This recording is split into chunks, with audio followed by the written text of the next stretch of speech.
আল্লাহ নবী বলছেন বেহেশতের মধ্যে ঢুকার পর ইউসুফ আলাইহিস সালাম বলবে আল্লাহ আমি তো কোরআন জানি না, আল্লাহ তেনাকে মুখস্থ করায় দিবেন। হযরত ইউসুফ আলাইহিস সালাম সূরা যখন ইউসুফ তেলাওয়াত করবেন সমস্ত বেহেশতবাসীরা পাগল পারা হয়ে যাবে। তখন আল্লাহ জিজ্ঞেস করবে এ বান্দা কেমন লাগলো? বলতেছে আল্লাহ আলহামদুলিল্লাহ, এত সুন্দর, কল্পনাও করি নাই। আল্লাহ বলেন এর থেকেও ভালো আছে।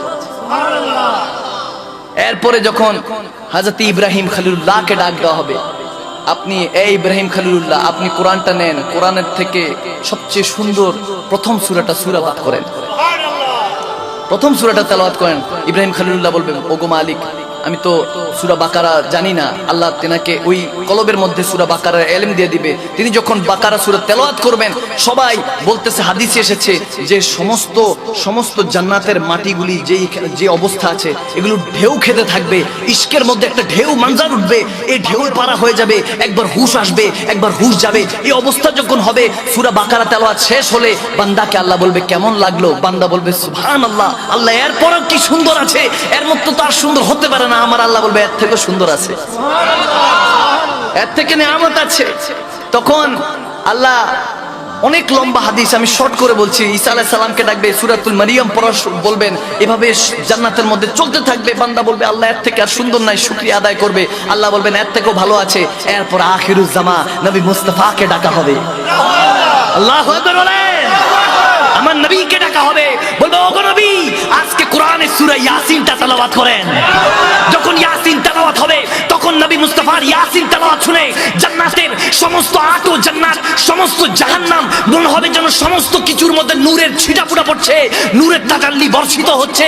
মানুষের এক একটা জিসমের মধ্যে আল্লাহর মাহবুবে ইলাহির সেই রব্বুল আলামিনের নূরের তাজাল্লিগুলি সিনার মধ্যে পড়তে থাকবে।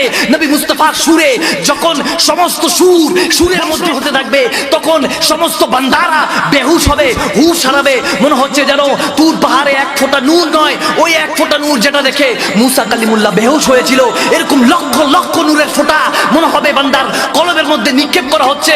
বান্দা বেহুশ হতে থাকবে, আবার হুশ আসবে। যখন এই অবস্থা হবে আল্লাহ জিজ্ঞেস করবে কেমন লাগলো?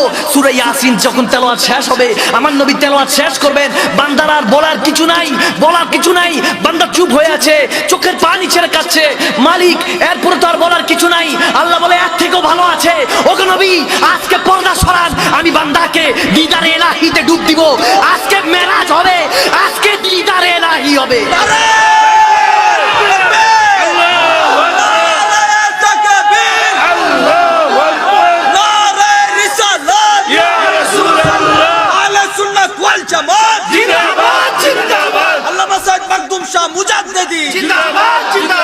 देखो देखो कौन आया, सुन्नियत का शेर आया, देखो देखो कौन आया, सुन्नियत का शेर आया। नारे तकबीर।